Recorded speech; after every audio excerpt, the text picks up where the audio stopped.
Okay, so picture this. You're just scrolling through the news, right? Yeah. And suddenly, bam, the UK government is totally freaking out. Oh, yeah. But not because of something happening over there. Right. It's about the U.S. election. The U.S. election, yeah. Back in 2016 when Trump won. It was wild, wasn't it? It was. And it wasn't just surprise. Yeah. It was like... It was this deep anxiety. Right. You know, it rippled through the whole UK. Yeah, totally. And it all goes back to those close ties with the U.S. Exactly. Economically, diplomatically. They're practically joined at the hip. Right. And that's what today's deep dive is all about. Okay.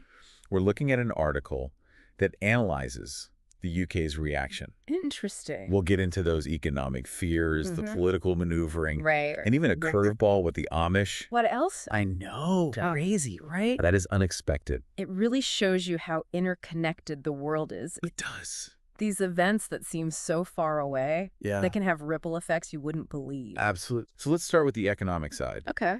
The article really digs into how much the UK relies on transatlantic trade. Makes sense. Goods, services, investments. All flowing back and forth. Exactly. And that's where Trump's America First thing comes in. Right. It wasn't just about tariffs, though. No. It was this whole shift, Yeah. putting American economic interests first. America first. Yeah, even if it meant shaking things up globally. And that sent shockwaves through the UK. Oh, yeah. Economists were predicting some serious consequences. Like what? They said the UK's growth could shrink by 0.7% 0.7. in just 2 years.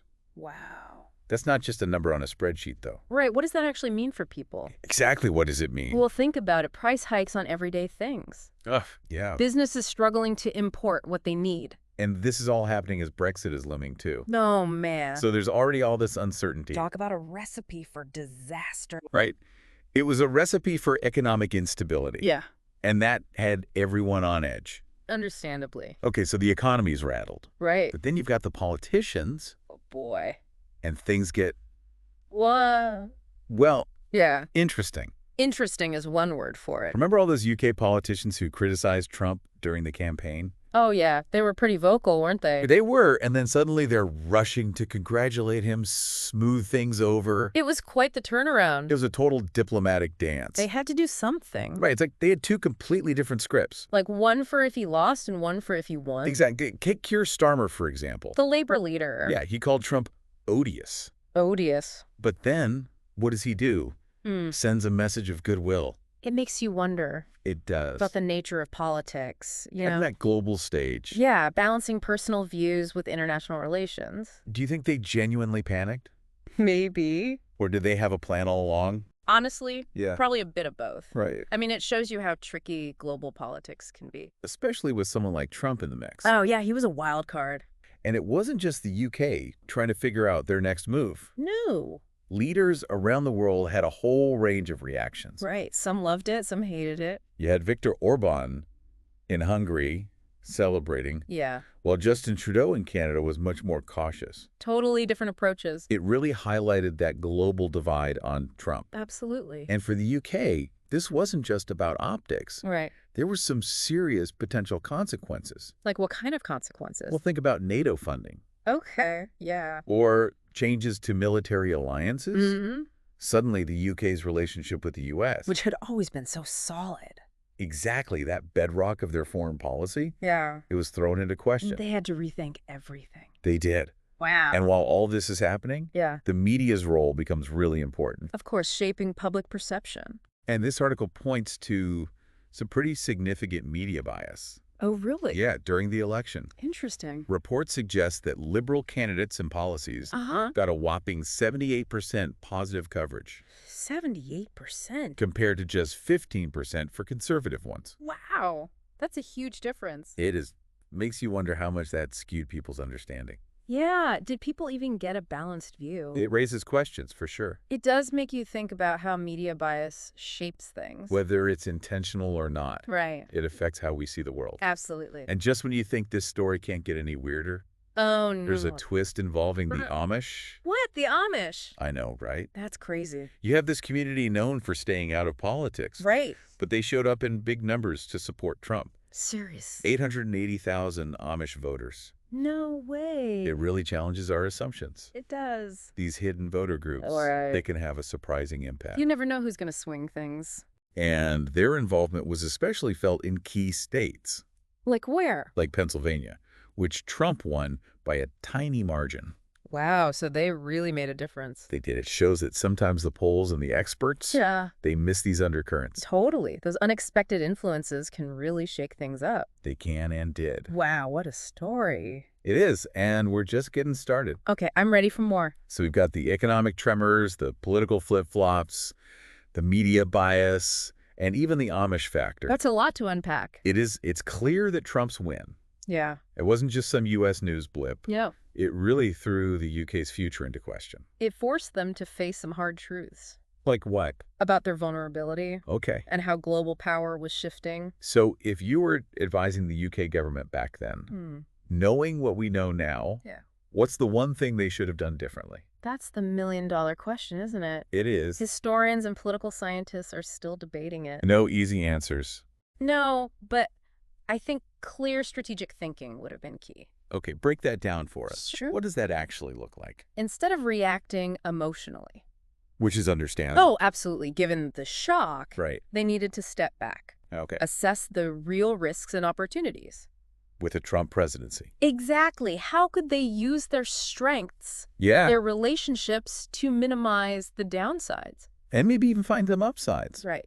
So being proactive, not reactive. Exactly. They needed a game plan. Not just for dealing with Trump. No. For navigating the bigger changes. On the global stage, Right. It wasn't just about Trump himself. it was about a whole new world order. Precisely, Trump's win was a symptom of something deeper. Like what? The rise of populism, Okay. people questioning institutions, Yeah. national interests over global cooperation, The UK needed to understand all of that. and adjust their strategies accordingly. It's like they needed a whole new playbook In a way, yes, the old assumptions. about how the world worked, Right about the U.S.'s role, the UK's place in it all. it was all up in the air. So what would that new playbook have looked like?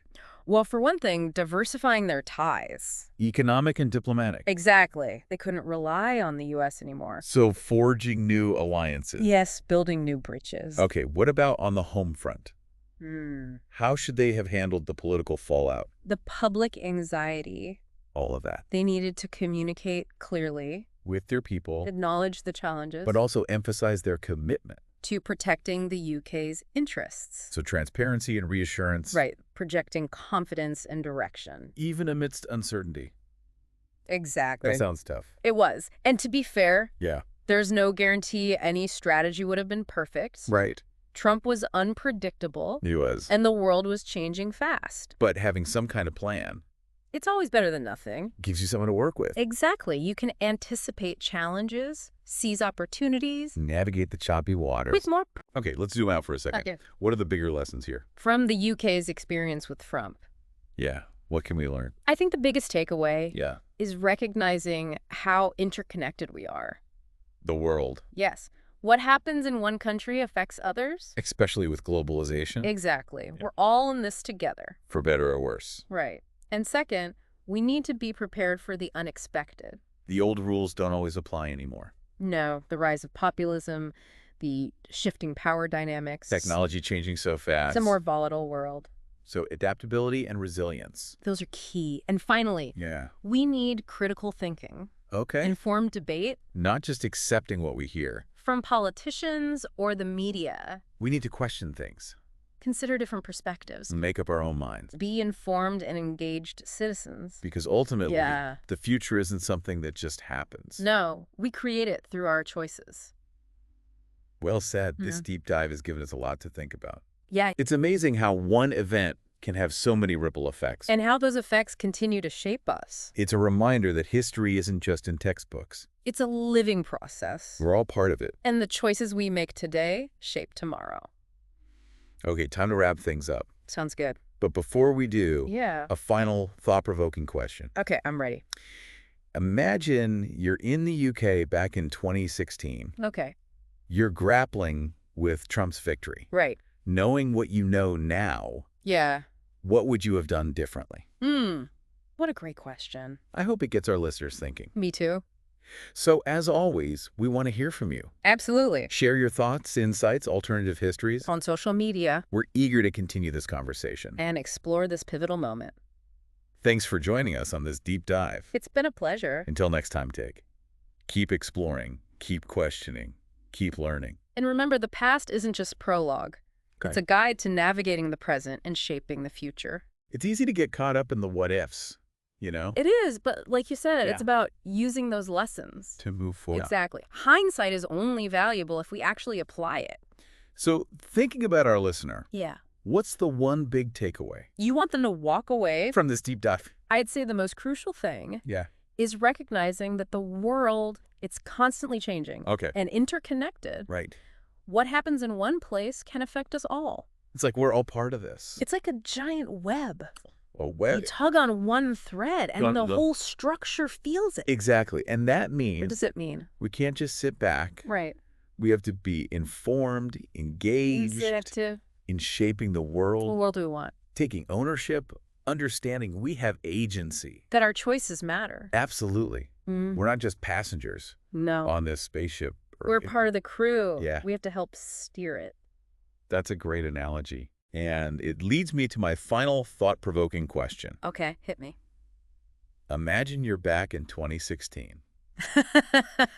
Back in the UK. Yeah, you're grappling with Trump's victory. It's all over the news. Knowing what you know now, Mm-hmm. what would you advise the UK government to do? To navigate that crazy time. Exactly. Yeah, that's a tough one. It is. I hope it gets people thinking. Me too. So, as always, Yeah, we want to hear from you. absolutely. Share your thoughts, your Mhm. insights, For what ifs. your alternative histories. On social media. Let's keep this conversation going. I'm always up for a good debate. Thanks for joining us on this deep dive. It's been a pleasure as always. Until next time, Yeah. keep exploring, keep questioning, keep learning. And remember the past. Right. It's not just a prologue. Okay. It's a guide to shaping the future. The future we want to see. Exactly. Thanks for listening.